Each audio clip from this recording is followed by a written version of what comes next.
नमस्कार दोस्तों, आपका स्वागत है मेरी एक और वीडियो में जिसमें मैं आपके लिए इंग्लिश टू हिंदी ट्रांसलेशन लेकर आया हूं। आज हम बहुत ही फनी स्टोरी करने वाले हैं, तो आइए शुरू करते हैं। हमारी आज की स्टोरी का नाम है द फ्लावर थीफ, जिसका अर्थ है एक फूल चोर। The king of Iran loved flowers. Iran के राजा को फूल बहुत पसंद थे। His garden built after spending a large Fortune. उनका बागीचा बना था खर्च करने के बाद। अ लार्ज फॉर्च्यून, जिसका अर्थ होता है बहुत ज्यादा धन। उनका बागीचा बहुत ज्यादा धन खर्च करने के बाद बना था। Had many rare flowers with enchanting fragrances. उसमें बहुत ही अनोखे फूल थे। रेयर मतलब अनोखे, तो उसमें बहुत ही अनोखे फूल थे विद एन्चेंटिंग फ्रेग्रेंसेस, जिनकी एन्चेंटिंग का अर्थ होता है मनमोहक और फ्रेग्रेंस का अर्थ होता है सुगंध, जिनकी बहुत ही मनमोहक सुगंध थी। Once the king came to know that his precious flowers were being stolen from the garden. एक बार राजा को पता लगा कि उनके प्रेशियस का अर्थ होता है बहुत ही कीमती, तो उनके बहुत ही कीमती फूल चोरी हो रहे हैं उनके बागीचे में से। He called for the gardeners. उन्होंने मालियों को बुलाया। Bring before me the thief who steals the flowers from my garden. मेरे सामने लाओ उस चोर को जो चुराता है फूल मेरे बागीचे में से। ऑर्डर्ड द किंग, राजा ने हुक्म दिया। The gardeners mounted a watch around the garden and guarded it day and night. मालियों ने उस बागीचे के चारों तरफ नजर रखना शुरू करा। And guarded it day and night, और दिन रात पहरेदारी की। वन मॉर्निंग, एक सुबह, they noticed the hand coming in through the fence from the outside and plucking flowers from the taller plants. एक सुबह उन्होंने देखा एक हाथ जो अंदर आ रहा था थ्रू द फेंस। फेंस दीवार होती है। फेंस का मतलब दीवार होता है, जो फिर लकड़ी की भी हो सकती है, पत्थर की भी हो सकती है, किसी भी चीज की हो सकती है। यहाँ पर इस फोटो को देखने से हमें पता पड़ता है कि यहाँ पर फेंस एक लकड़ी की दीवार है। तो उन्होंने देखा एक हाथ जो अंदर आ रहा था उस दीवार में से, फ्रॉम द आउटसाइड, बाहर से अंदर आ रहा था। And plucking flowers from the taller plants, और फूल तोड़ रहा था ऊंचे पौधों में से। द अलार्म बेल्स रैंग, खतरे की घंटियां बजने लगी। The gardeners and guards ran towards the corner where the hand was seen. माली और चौकीदार भागे उस कोने की तरफ जहां वह हाथ देखा गया था। दे सराउंडेड द थीफ, उन्होंने चोर को, सराउंडेड मतलब घेर लिया, उन्होंने चोर को घेर लिया। But all of them were shocked when they looked at the thieves face. लेकिन सबके सब, शॉक्ड का अर्थ होता है हैरान रह जाना, लेकिन सबके सब हैरान रह गए। व्हेन दे लुक्ड, जब उन्होंने देखा, एट द थीव्स फेस, जब उन्होंने उस चोर के चेहरे को देखा। It was the son of the king's minister, वह बेटा था राजा के मंत्री का। A thief had to be punished whether he is a beggar son or minister's. एक चोर को, पनिश्ड का अर्थ होता है सजा देना या दंड देना। एक चोर को सजा तो मिलनी ही थी, फिर वह चाहे एक भिखारी का बेटा हो या एक मंत्री का। The guards and the gardeners led the young man towards the king's court. चौक माली और चौकीदार ले गए उस नौजवान व्यक्ति को राजा के राज दरबार की तरफ। On the way they ran into the minister himself. रास्ते में उन्हें खुद मिनिस्टर मिल गए, उन्हें खुद मंत्री जी मिल गए।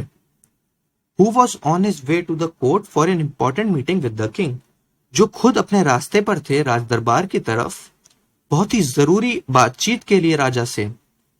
The minister knew of his son's fondness for flowers. Fondness का अर्थ यहाँ पर है चाहत या शौक। तो मंत्री को अपने बेटे के फूलों के शौक के बारे में, फूलों की चाहत के बारे में पता था।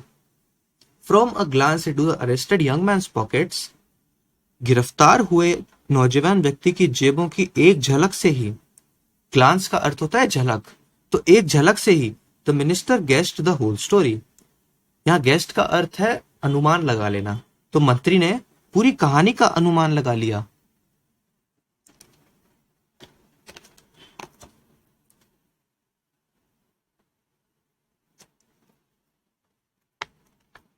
Your mouth will save you, तुम्हारा मुंह तुम्हें बचाएगा। कमेंटेड द मिनिस्टर, मंत्री ने टिप्पणी की। कमेंटेड का अर्थ होता है टिप्पणी देना। तो मंत्री ने टिप्पणी दी with no change of expression on his face as he walked past the group of men, बिना अपने चेहरे के भाव बदले, एक्सप्रेशन मतलब भाव, तो अपने चेहरे के भाव बिना बदले, as he walked past the group of men, जैसे ही वह आदमियों के समूह के पास से निकले। The minister's son quickly understood what his father meant, मंत्री का बेटा, क्विकली का अर्थ होता है तुरंत या जल्दी, तो मंत्री का बेटा तुरंत समझ गया उसके पिता क्या कहना चाहते थे। He started eating the flowers in his pocket one by one without letting the guard see.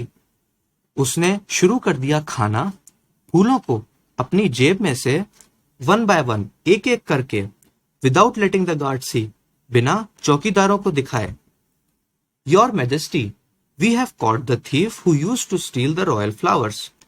हे महाराज, हमने पकड़ लिया है उस चोर को जो चुराता है आपके शाही फूल। हे महाराज, हमने उस चोर को पकड़ लिया है जो चुराता है शाही फूल। It is none other than our minister's son, वह और कोई नहीं, हमारे मंत्री का बेटा है। Declared the chief gardener as the guards pushed the young man toward declared the chief gardener as the guards pushed the young man forward into the center of the floor. Declared का अर्थ होता है घोषित करना, तो घोषित किया मुख्य माली ने जैसे ही चौकीदारों ने उस नौजवान व्यक्ति को आगे फर्श के बीचों बीच धक्का दिया।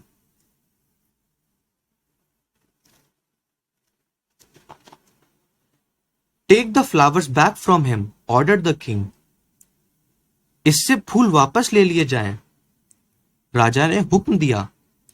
The guards began to search the young man's pockets but could not find even a petal in them.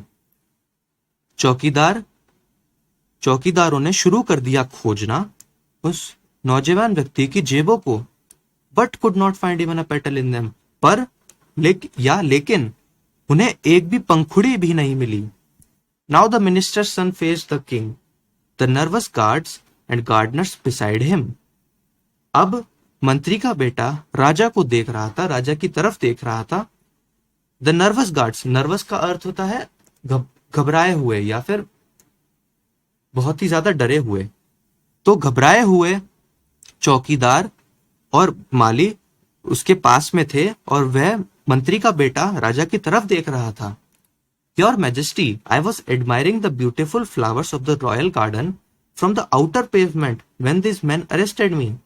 हे महाराज, एडमायरिंग का अर्थ होता है निहारना या आनंद लेना, तो मैं निहार रहा था उन बहुत ही खूबसूरत फूलों को आपके शाही बागीचे के।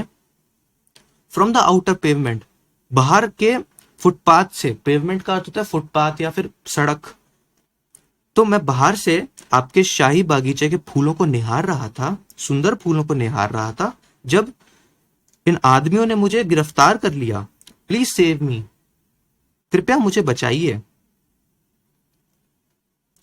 How dare you arrest and bring this young man to me calling him a thief, तुम्हारी जुर्रत कैसे हुई गिरफ्तार करने की और लाने की इस नौजवान व्यक्ति को मेरे पास, इसे चोर बुलाते हुए। Make a mistake like this again and none of you will have a head over your shoulders, ऐसी गलती दोबारा करो और किसी के भी कंधों पे उसका सर नहीं रहेगा। His mouth indeed saved the minister's son, उसके मुंह ने वास्तव में बचा लिया मंत्री के बेटे को। But he never stole flowers again, लेकिन उसने फूलों की चोरी वापस नहीं की। Not that he now loved flowers less, इसलिए नहीं कि अब उसे फूल कम पसंद थे। He knew he couldn't eat those terribly bitter flowers if caught again, लेकिन इसलिए कि उसे पता था कि अब वह नहीं खा सकेगा उन बहुत ही ज्यादा कड़वे फूलों को अगर वापस पकड़ा गया तो। आशा है आपको ये स्टोरी बहुत पसंद आई होगी। अगर ये स्टोरी आपको पसंद आई तो प्लीज इस वीडियो को लाइक करें, मेरे चैनल को सब्सक्राइब करें। धन्यवाद।